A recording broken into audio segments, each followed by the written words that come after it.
Alright, namaste, salam. My name is Illy and welcome to the Collect Hive. These are daily vibes for the Collect Hive for November 27th. Hopefully like my outfit. This is from my lineage, my ancestors as well, honoring them. And I'm hopeful today you honor them too.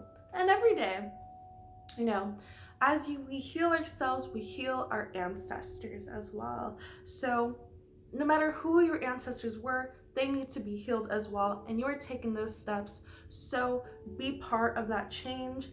Even if your ancestors did terrible things, you can heal that, you can change them, and so on and so forth. So ancestors are so broad. There's so many ancestors that we have, so yeah, that's my little TED talk on ancestors. So yay. Yeah, daily vibes for the Collect Hive, healing yourself in order to heal your bloodline as well. So beautiful. So before we hop in, I just wanted to say a happy birthday to whoever's birthday it is out there. And yeah, happy trip around the sun, sending you many love and blessings to you and to your loved ones and those around you. And yeah, so these messages are timeless, and whenever you're meant to hear them is divinely placed for you, as time is not linear, and neither is healing. So again, whenever you're meant to listen to them is exactly when you're meant to listen to them. I like to start off these videos with a little grounding meditation to really root into Mother Earth so we can take on our day, our evening, our week, whenever you're tuning in, whether you tune in daily or tune in every now and then. If you're new, welcome. If you're an old friend, hello. And yeah, just sending you lots of love. Thank you for being here. Thank you for co-creating this experience, allowing me to create a space for all of us to join in, to share, and to be loved, and to feel loved, and so on and so forth. So, in your seats with your shoulders pulled back and your chin slightly tucked in, feeling your spine elongate. We're gonna move. We're gonna do a movement meditation actually. So move.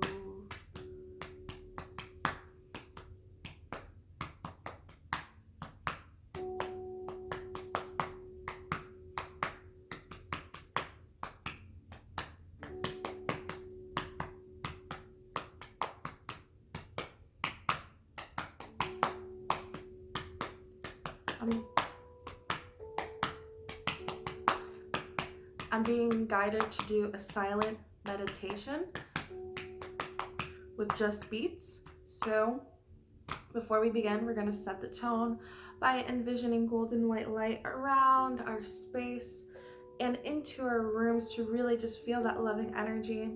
And if you're new to this, envisioning roots from your base of your spine to move down into the ground. So that's all I'm putting out there. The rest is for you.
welcome back.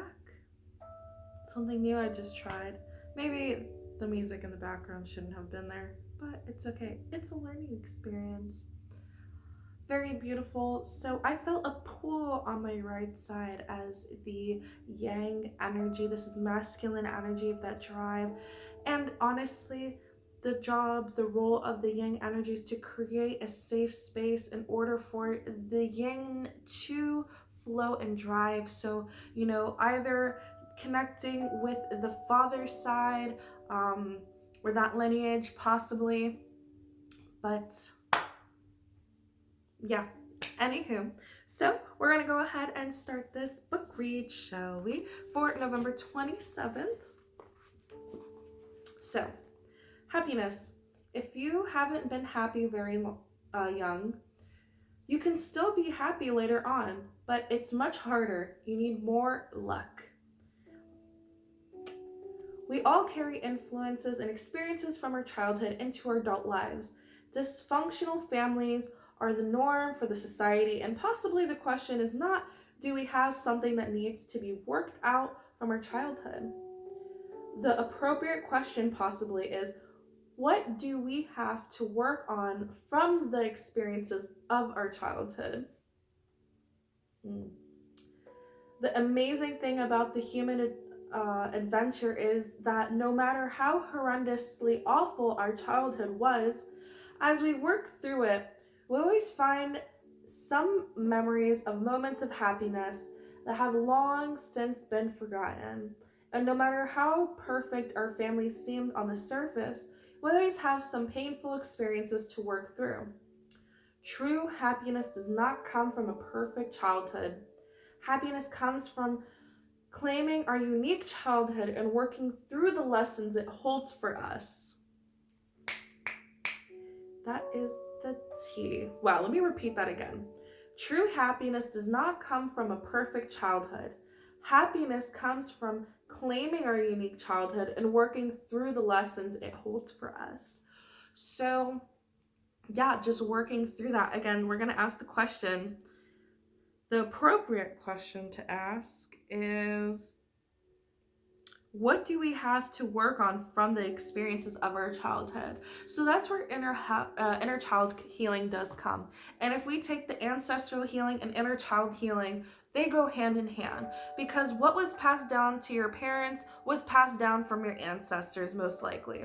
So bridging those gaps together, healing the inner child, it will heal your children, but it will also heal the ancestral line as well. It stops with you. So take a second to congratulate yourself, because you are strong enough. You are the black sheep of the family. Wow, what a LOL. And so you took the steps. That is a big task. That is a big role for someone to do. So give yourself kudos to that right now. Give yourself kudos. So beautiful. Yes. So yeah, just taking the steps and figuring out lessons as well, and to really bring it forth to today, into your present moment. So let's see, November 27th, wanting what you don't have. Before we begin, I'll do it later.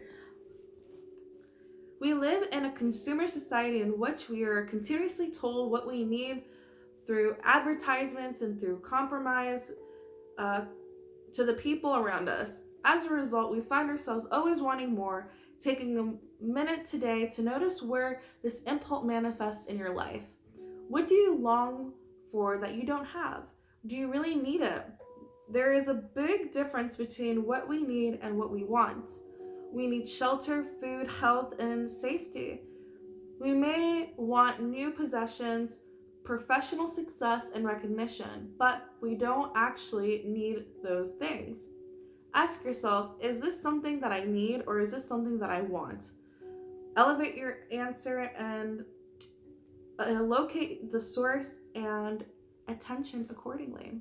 So this could all also stem back to childhood stuff. If you never got the things that you got growing up, and now that you're older, you impulse buy or you use it as a coping mechanism to really heal that inner child as well. So that's where it could stem from possibly. Or if maybe growing up your parents did have money, and a way of showing love was just giving you a toy but not really giving you the nurturing energy that you deserved. But overall, whatever it might be, find the root of the issue and work from it. Whether it's one or the other or something totally different, just going back to the root of the issues is how we figure out the source of it and to heal. And honestly, when you find the source, I feel like it would just be the missing piece of the puzzle that everything else in your life makes sense. So I know for me, growing up, this is a realization I had not too long ago, that like my dad showed me my love, my dad showed me love by giving me money or gifts, right? So I took that love language and figured like I had to give to other people in order for them to love me. It's just, yeah, anyways. But gift giving is still part of my love language as well. But I had to find the stem of the issue and why I did the things that I did. That sometimes I didn't need to give people that stuff in order for them to love me. And some people left and some people stayed. And those that stayed are really my true friends and loved ones. So interesting, bridging those two as well. And going back to inner child healing, it's not all rainbows, butterflies, wings, and all that stuff. That is a big part of it, for those that didn't have a childhood, and like really bring that up into your world today and allowing your inner child to really live vicariously through, not vicariously, through you as well. But it is getting down to like, when was the first time you felt abandoned, of shame? How did you take that on and like move forward as well? So that's something to consider as well. And yeah, but back to inner child healing, we're gonna do, you are a boy, girl, person who can do anything. So let's see, what is the message? My nose is itchy. There's something extra special about you that makes you different from the rest. You've got the strength of a heart that you need to pass life's tests. You're beautiful and amazing and unique in your own way. You got what it takes to get through the day. You are a very special person. Just wanted to make sure you always remember that. Aww, so cute. And honestly, healing your inner child as well is like reading books to yourself, reading out loud possibly. That's another thing that I'm healing, is reading out loud. I have troubles reading as well. It's hard for me to read sometimes, and I struggle and I mess up my words as well. And like growing up, I always got made fun of for it, and I never really read out loud, and even teachers like just told me to shut up and they will never call on me again, thankfully. But at the same time, it made me feel really bad about myself. So I'm healing that part of myself by really being vulnerable and coming up and showing up for you guys every day and reading these books as well. So that's a way I'm healing my inner child. Or if you've never been read to as a child, reading books to yourself could heal your inner child, and that way you could always learn. It could be really fun things, but it could also be things that really challenge your mind, things that you really want to learn as well, or things that you wanted to learn as a kid, just bringing that into today as well. So beautiful. I'm really helpful. These messages resonate. Wow, this really hit home to me. This really hit home today, didn't it? All right, I'm gonna go cry now, but happy tears. Anyways, it's okay to cry. Don't ever question your strength, by Mac Miller. I miss you, Mac. So, alrighty, take on today with strength. Just know that you're special and you're beautiful, and your inner child and your ancestors are rooting for you. And bye.